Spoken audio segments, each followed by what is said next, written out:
No Fatos e Mentes de hoje, uma das maiores lendas do rock mundial, Neil Young.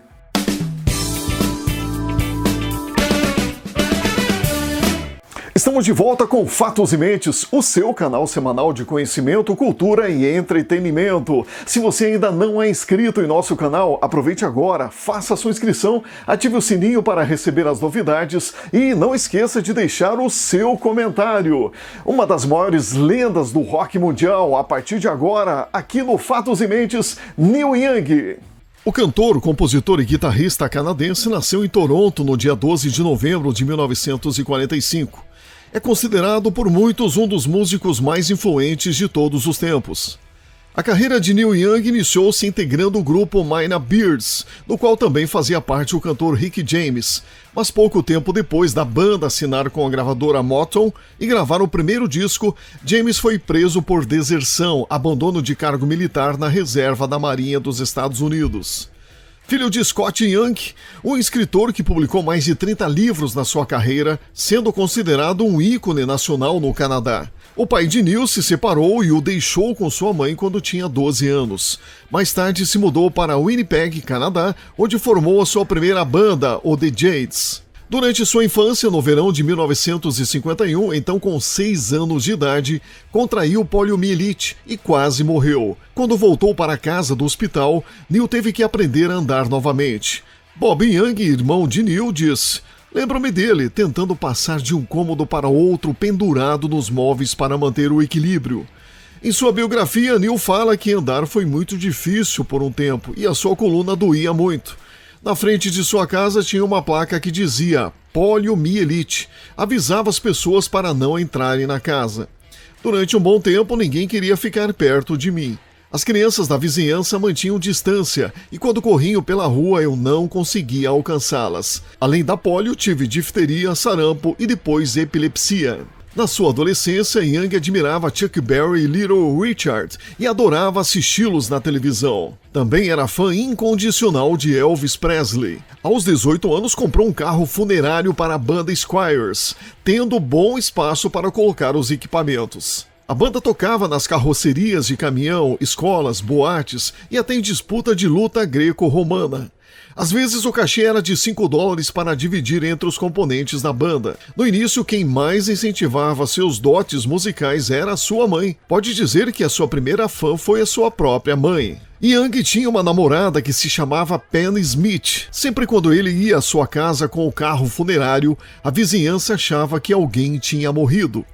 A primeira vez que ouviu Bob Dylan foi em 1963 e ficou atordoado. Young evidencia: "Eu me senti conectado a ele e suas poesias musicais falaram por muitos de nós sem ele saber. Dylan deixou sua marca em mim, tanto que com o medo de copiá-lo, deixei de ouvi-lo por algum tempo. Um dia peguei minha gaita de boca e sem medo de copiá-lo, tentei fazer o meu próprio estilo." Um fato curioso aconteceu em 1965, quando a banda Squires foi fazer um show numa cidade remota e longínqua chamada de Churchill, literalmente no meio do nada. Era um vilarejo de velhos e eles eram jovens demais para se apresentar naquele lugar. Se hospedaram num hotelzinho e de madrugada a estrutura começou a tremer. Parecia um terremoto. Na verdade, era um urso polar que estava embaixo do hotel e quase veio tudo abaixo. Os hóspedes deram uns tiros e o urso foi embora. Na noite seguinte, um índio bêbado tentou voltar para casa. Se apoiou num poste para descansar, dormiu e morreu ali mesmo congelado. Na manhã seguinte, lá estava o índio, duro e morto, agarrado no poste. Em 1966, Neil Young e Bruce Palmer estavam sentados em um bar na madrugada após a separação da banda The Minor Beards. Após fumar resolveram do nada que iriam para Los Angeles, um lugar onde a música pulsava. Logo venderam todo o equipamento da antiga banda, convidaram um amigo e 3 amigas, entraram no carro de funerária e saíram do Canadá. No livro de sua autobiografia, ele conta bem essa passagem cheia de aventura. Após passarem por Los Angeles, resolveram ir para a terra dos hippies, onde muita coisa estava acontecendo em São Francisco. No engarrafamento, eis que um cara grita de outro lado: "Ei, Neil, é você?" Era Stephen Stills, músico e amigo de Young.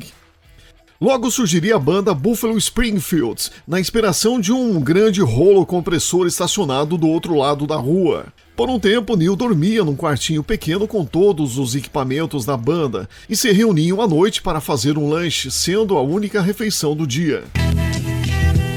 Eles descolavam muitas garotas, tanto que Neil Young pegou gonorreia algumas vezes. Foi preso por não ter carteira de motorista. Na prisão, um guarda o chamou de hippie fedorento. Young, ao retrucar, o guarda entrou na cela e deu uma bruta surra. Socou minha cara e me chutou pelo chão. Aquilo foi traumatizante, conta Young. Buffalo Springfield lançou 3 discos. Seu estilo era inovador, folk rock, mas que naquela época teve apenas uma relativa repercussão. Nada mais que isso. Em 1968, Young sai da banda e vai seguir carreira solo. Nesse mesmo ano, Neil Young se encontrou com Charles Manson e ficou impressionado com as suas habilidades musicais. Gostou tanto que tentou fazer um contrato de gravação com Manson. Um dos seguidores de Manson testemunhou que Charles também ficou bastante impressionado com Neil. Há rumores de que Neil foi uma das únicas celebridades que Manson realmente respeitou, porque sentiu que ele era realmente uma boa pessoa. Algo em comum? Os dois nasceram no mesmo dia, em 12 de novembro. E um tempinho depois que Manson já havia se revelado um dos criminosos mais escrotos da face da Terra, Young compôs Revolution Blues, sobre o meliante que saiu em 1974 no disco On the Beach. I wanna live, I wanna give, I've been a miner for a heart of gold. No início de 1969, Young lançou seu primeiro trabalho solo, auto-intitulado, com a Reprise Records. Sua fusão de folk, country e rock começavam a se mostrar mais popular quando foi convidado por Stills para integrar o recém-criado Crosby, Stills Nash, que a partir da entrada do músico virou Crosby, Stills Nash Young. O grupo, uma espécie de reunião assumida de artista solo, estreou em Chicago e veio se apresentar no famoso e lendário festival do Woodstock em 1969. Sometimes it hurts so badly I must cry out loud. Os músicos discutiam frequentemente e não durou muito para Young sair da banda. Apesar das brigas, o momento em que Young participou do grupo foi o mais bem-sucedido, contribuindo para a popularidade do cantor e seu auge comercial. O quarteto gravou 3 álbuns em estúdio, o Deja Vu em 1970, onde a banda ficou mais de 700 horas em estúdio. Imagine só para gravar um disco, mais de 700 horas em estúdio. American Dream, de 1988, e Looking Forward, de 1999. O quarteto era conhecido por seus arranjos vocais contrastantes, letras bem elaboradas, estilo musical que varia entre o folk e o pop melódico, e a relação de amor e ódio entre seus integrantes. Desde o seu surgimento, a banda já se separou algumas vezes, mas Crosby, Stills, Nash e Young sempre voltam a tocar juntos. Sempre disposto a surpreender, posteriormente o músico canadense preferiu lançar novos trabalhos de sonoridade mais crua e roqueira. O álbum After the Gold Rush proporcionou um grande avanço comercial e contém alguns de seus trabalhos mais famosos, incluindo Tell Me Why, Don't Let It Bring You Down e a faixa título After the Gold Rush. Ainda neste ano, Neil Young iniciou uma turnê solo na América do Norte, durante a qual ele tocou uma variedade de músicas das bandas Buffalo Springfield e do Crosby, Stills, Nash Young. Ele aproveitou a turnê para lançar algumas canções como Journey Through the Past e See the Sky About to Rain. Muitos shows foram esgotados e 2 foram gravados para um álbum ao vivo. As gravações foram lançadas oficialmente 40 anos depois. Muitos dizem que Neil Young se tornou chato em seus shows, exigente demais. As pessoas que sentavam na primeira fila eram aficionadas pela música, sabiam as letras e sabiam tudo sobre a banda. Não ficavam no celular como ficam hoje. Determinei que em todos os meus shows existissem espaços para quem é apaixonado por rock e fã de minhas músicas.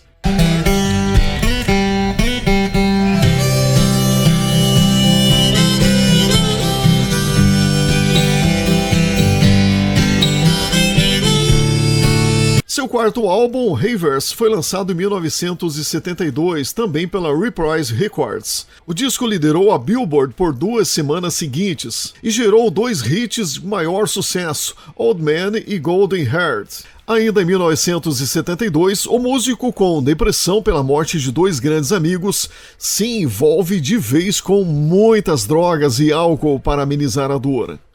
Entre 73 e 75 lançou o que é considerada a sua trilogia suja, bem representativa de sua fase emocional na época. Time Fades Away, On the Beach e Tonight's the Night. Na época, bastante criticados, hoje são considerados grandes clássicos dos anos 70 e de sua discografia. Depois de 4 anos, Young se reuniu com Crosby, Stills e Nash para uma turnê em 1974, gravada e posteriormente lançada em 2014, sendo uma das primeiras turnês de estádio de todos os tempos e a maior que Neil já participou. O primeiro encontro nos palcos de Bob Dylan e Neil Young aconteceu em 1975. Os dois se tornaram amigos no início dos anos 70 e, apesar de ter um relacionamento próximo, levou vários anos até que os artistas finalmente se reunissem em músicas e shows. Tanto que eles tocaram juntos em São Francisco e conquistaram o público com uma performance sensacional de Helpless e Knocking Heaven's Door. Já nos anos 80, Neil Young desenvolveu uma carreira errática, gravando álbuns de country, música eletrônica e blues, não se fixando numa linha de atuação.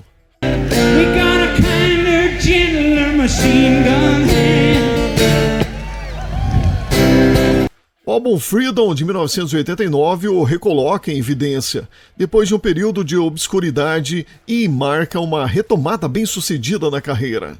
Rockin' the Free Words é a música símbolo dessa nova fase, assim como a crescente preocupação política de Young, marcada principalmente pelas críticas ao então presidente dos Estados Unidos, George Bush. Nos anos de 80 a 90, destacou-se ainda pela aproximação de Neil Young com a nova geração do rock pesado, principalmente com o movimento grunge. Em 1989, um disco tributo ao guitarrista contou com a participação de artistas como Nick Cave, Dinosaur Jr., Pixies, influenciado por Sonic Young. Também participou do disco tributo, gravado aos discos ao vivo Weld, em 1991, enquanto o álbum Erk, também de 91, contou com a participação do guitarrista Thurston Moore. O maior marco desse diálogo de Young com novas bandas foi o disco Mirror Ball, gravado em parceria com Pearl Jam, em 1995, assim como a turnê em conjunto com a banda liderada por Eddie Vedder. Embora os anos 90 para Young foram marcados pelo grunge, ele lançou um aclamado álbum de country chamado Harvest Moon, de 1992, com a banda Stray Gators, com a qual não tocava desde o fim dos anos 70. Este álbum é considerado pela crítica como um dos melhores álbuns já feitos por Neil, estando na lista dos 500 álbuns definitivos do Rock and Roll Hall of Fame. Hey, hey, my, my. Entretanto, os versos da música My My Hey Hey, gravado em 1979, provocaram uma discussão inquietante, que, em palavras de um grande louco desajustado, que poderia ser resumida como: é melhor viver 10 anos a 1000 km por hora, como um Johnny Rotten ou Elvis Presley, ou a 1000 anos a 10 km por hora. A carta de suicídio de Kurt Cobain citou a música de Young, My My Hey Hey, dizendo que é melhor queimar do que desaparecer. Na sequência da morte de Cobain, Neil gravou o álbum Sleepy White Angels, de 1994, escrevendo a faixa título em memória de Kurt Cobain. A década de 90 ainda também foi marcada na carreira do cantor pela parceria com Pearl Jam para o álbum Mirror Ball. No final de 1999, Young se reuniu com Crosby, Stills e Nash novamente. Eles lançaram o álbum Looking Forward e realizaram uma turnê nos Estados Unidos e Canadá, faturando mais de 42 milhões de dólares, tornando-se a 8ª maior turnê de bilheteria nos anos 2000. Em janeiro de 2001, ele veio ao Brasil pela primeira vez e realizou um show histórico no Rock in Rio. Neil continuou a lançar materiais em um ritmo acelerado no novo milênio, como os álbuns Silvers e Gold, Road Rock Volume 1, Are You Passionate e Greendale. Na mesma época, Young foi diagnosticado com aneurisma cerebral. Ele foi tratado com sucesso através de um procedimento neuroradiológico pouco invasivo, realizado em um hospital em Nova York. Mas 2 dias depois desmaiou por sangramento na artéria fenomenal, pela qual os radiologistas acessaram o aneurisma.